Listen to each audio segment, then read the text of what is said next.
Friends, freaks, free thinkers. Hey, what's happening? It's Monday night, and I've been chewing on this story for a little while. This is like my third whack at this intro, so I'm gonna keep it just as short as I fucking can. I could spend days on the subject talking about what's going on here, but I'm just gonna throw up this intro, and I'm gonna steal this. This is King 5, right? This is a Seattle television station. So it'll probably get taken right immediately off the air, but whatever the fuck. Straight to the video. I got a lot of people that care about me, and it's going to disappoint them to hear that I did this. Words from the man who stole a plane at SeaTac. Tonight, family and friends react. On behalf of the family, we are stunned and heartbroken. What the hell? And searching for answers. This might have been a joyride gone terribly wrong. And then this guy was circling this, I don't know how many times. Almost like crash into the water, pull up, come around. And it was going straight down. And I jumped up and I said, holy I said, that plane's gonna crash. And good evening, I'm Greg Copeland. Tonight we are getting a clearer picture of the theft of a plane from SeaTac that later crashed on a small Pierce County island. First, the latest information. Sources say the man who took that plane was 29-year-old Richard Russel. He's from Sumner and worked as a ground service agent for Horizon Air. That plane was in the air for a little more than an hour before crashing onto Ketron Island. The NTSB will focus its efforts at the crash site. It hopes to recover the so-called black boxes soon. Now, as we mentioned, Russell's family and friends held a short news conference today in Ording. King 5's Jenna Hanchard is in Stillicum and has more on what they have to say. Well, friends and family made a statement right now about how they are feeling about what happened to Bebo Russell. Those who were closest to him called him Bebo Russell, and here's what they had to say this afternoon. On behalf of the family, we are stunned and heartbroken. It may seem difficult for those watching at home to believe, but Bebo was a warm, compassionate man. It is impossible to encompass who he was in a press release. He was a faithful husband, a loving son, and a good friend. A childhood friend remarked that Bebo was loved by everyone because he was kind and gentle to each person he met. This is a complete shock to us. We are devastated by these events, and Jesus is truly the only one holding this family together right now. Without him, we would be hopeless. As the voice recordings show, Bebo's intent was not to harm anyone. He was right in saying that there are so many people who have loved him. Well, family and friends didn't take any questions, but they did thank everyone for their space as well as giving them their prayers during this time. Reporting live outside of Stillicum, I'm Jenna Hanchard for King 5 News.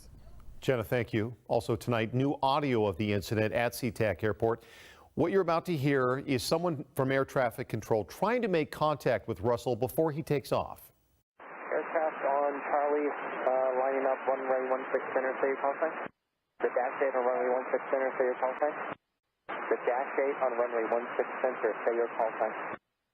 Who is the dash 8 holding on runway 16 center?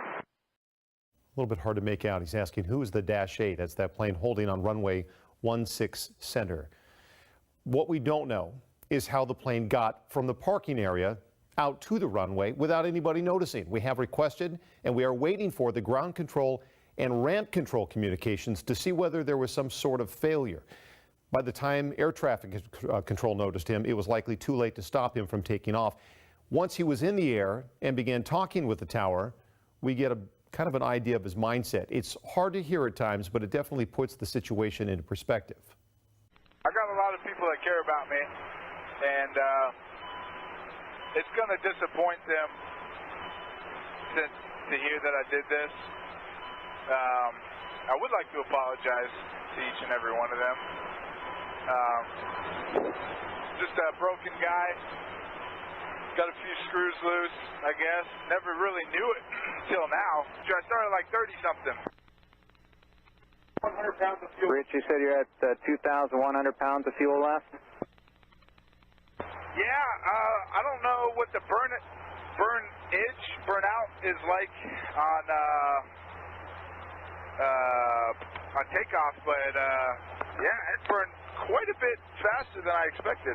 There is the runway just off your right side in about a mile. Do you see that? That's McCord Field. Oh man, those guys will rough me up if I tried landing there. I think I might mess something up there too. I wouldn't want to do that. Hopefully, they probably got anti-aircraft. No, they don't have any of that stuff. We're just trying to find a place for you to land safely. Yeah, not quite ready to bring it down just yet, but holy smokes, I gotta stop looking at the fuel because it's going down quick. Okay, Rich, if you could you start a left-hand turn, and we'll take you down to the southeast, please. This is probably like jail time for life, huh? I mean, I would hope it is for a guy like me. Okay, very good, thank you. Right now he's just flying around, and he just needs some help controlling his aircraft. Very good. Nah, I mean, I don't need that much help. I played some video games before.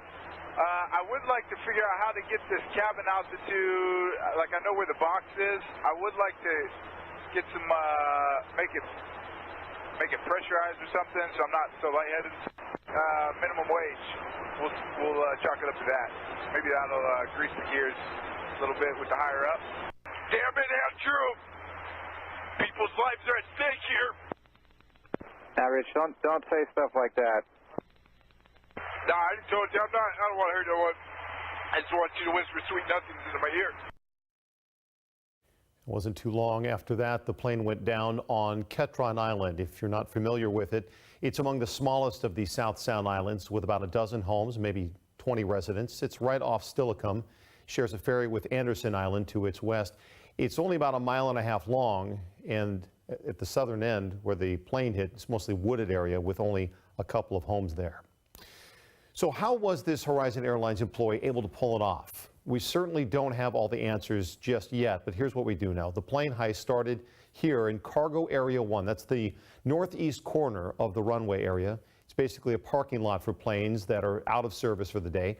Richard Russel had a security clearance to be in that area. It's how he entered the area and used a pushback tug to turn that plane around toward the runway. How he managed to do the rest is still a bit of a mystery to Horizon Air CEO. There were some maneuvers that were done that were incredible maneuvers with the aircraft. To our knowledge, he didn't have a pilot's license. So to be honest with you, I mean, commercial aircraft are complex machines. They're not as easy to fly as, say, a Cessna 150. So I don't know how he achieved the experience that he did. And Richard Russel worked as a ground service agent for 3.5 years. So this is what SeaTac Airport looked like last night when the employee took the plane. You can kind of make that out of all the planes that are on the ground. The airport came to a ground stop. All inbound planes were diverted to Portland. At least 8 planes had to make an unscheduled landing there. The planes refueled and took off again right around 1 a.m. and at least one Portland to Seattle flight was delayed. Alaska Airlines CEO Brad Tilden spoke today about what happened. I want to express our sincere sympathy to his family, his loved ones, and his coworkers. We're working closely with the authorities to help answer the many open questions that they have. Tilden says the company is working with the FBI to figure out how the Horizon Airline employee was able to steal that plane. So more now about what happened inside the cockpit. During the flight, Richard Russel talks about his state of mind. You heard that a little bit in some of the clips, and his job at Horizon Airlines, and that he made minimum wage. Here's King 5 Susanna Frame with more on that. About 45 minutes into the erratic flight, Richard Russel is recorded on audio tape mentioning Horizon Airlines and the low wage they pay him. Minimum wage. We'll chalk it up to that. Maybe that'll grease the gears a little bit with the higher up. Maybe, yeah. Co-workers we spoke with today say working on the ramp at Horizon is an understaffed, grueling grind where employees aren't treated with respect. Some said the work culture most likely prompted Russell to teach the bosses a lesson One told me, quote, he was going to show them that they pushed a good guy to his limits. Hi, I'm Richard Russel, and I'm a ground service agent. That means I lift a lot of bags. But on his active social media accounts, Russell isn't venting about poor pay or intolerable working conditions. He posts pictures where he looks proud to be on the tarmac, and he writes about the great airline benefits of free travel with trips to France, Mexico, ski resorts, Ireland, and Alaska. But it allows me to do some pretty cool things too. Russell's blog also shows a fascination with aviation in general, posting notes about a personal logo he's creating, including sketches of a ramp worker, airplanes, and a specific reference to a Q400, the exact type of plane he stole and crashed. There's no question minimum wage has been in bitter controversy at Alaska and Horizon Airlines for several years. About 5 years ago, Alaska led the fight against the city of SeaTac when they mandated a $15 an hour minimum wage. So currently, some of the workers inside the airport, like fast food workers, are making $15, while some of the people out on the ramp are making just $12. In the newsroom, Susanna Frame, King 5 News. I mean, nobody had ever heard of Ketron Island until last night. Well, no matter where you turn now, people are talking about this story. The tranquility of Steilacoom was broken by those jets in pursuit of that Q400. Planes are nothing usually flying by. Planes that are doing loop-de-loops out in front of the ferry dock are a little awkward at best. That community had a front row seat to a wild night in the South Sound, and now the slew of people from various agencies traveling through there to get to Ketron to try to figure out what exactly happened. So, of course, a lot of questions remain unanswered tonight about this incident. We will continue to dig. You can count on King 5 and King5.com for continuing coverage of that plane theft and crash investigation.